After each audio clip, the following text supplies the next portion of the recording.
होली है होली में हंस के रंग डलवाला सोने में अपना बहिना बोलाला। होली है होली में हंस के रंग डलवाला सोने में अपना बहिना बोलाला। होली में हंस के रंग डलवाला संगे में अपना बहिना बोलाला। होली में हंस के रंग डलवाला संगे में अपना बहिना बोलाला। वजबे गजब खेलल जाई लाल गुलाबी और कलर मिलाला। होली में हंस के रंग डलवाला संगे में अपना बहिना बुलाला। होली में हंस के रंग डलवाला संग में अपना बहिना बुलाला। होली में हंस के रंग डलवाला संग में अपना बहिना बुलाला। होली में हंस के रंग डलवाला दोनों हथवा से रहोगे दजानू गोरे गोरे गाल के।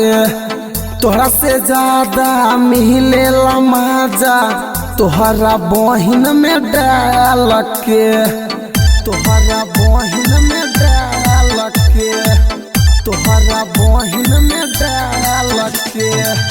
दोनों हथवा से रहोगे दजानू गोरे गोरे गाल के। तोहरा से ज्यादा मिले मजा तोहरा बहिन में डाल के। तोहरा बहिन में डाल के तोहरा बहिन में डाल के। होली में हंस के रंग डलवाला संगही अपना बहिना बुलाला। होली में हंस के रंग डलवाला संगही अपना बहिना बुलाला। होली में हंस के रंग डलवाला संगे में अपना बहिना बुलाला। बड़ल बा भौजी मोर पिचकारी दहना भौजी तू ऐसे हमरा गारी। पीके आइल बा पंसाली लाल तहारी रंग दया पान चोली और सारी। रंग दया पान चोली और सारी रंग दया पान चोली और सारी।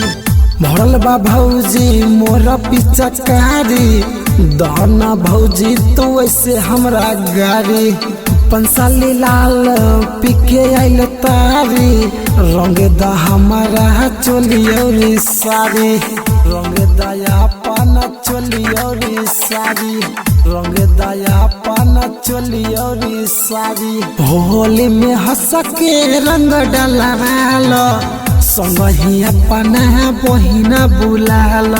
होली में हंस के रंग डलवाला संगही अपना बहिना बुलाला। तोहरो से ज्यादा मिलेला मजा तोहरो से ज्यादा मिलेला मजा तोहरा बहिन में डाल के। होली में हंस के रंग डलवाला संगही अपना बहिना बुलाला। होली में हंस के रंग डलवाला संगही अपना बहिना बुलाला।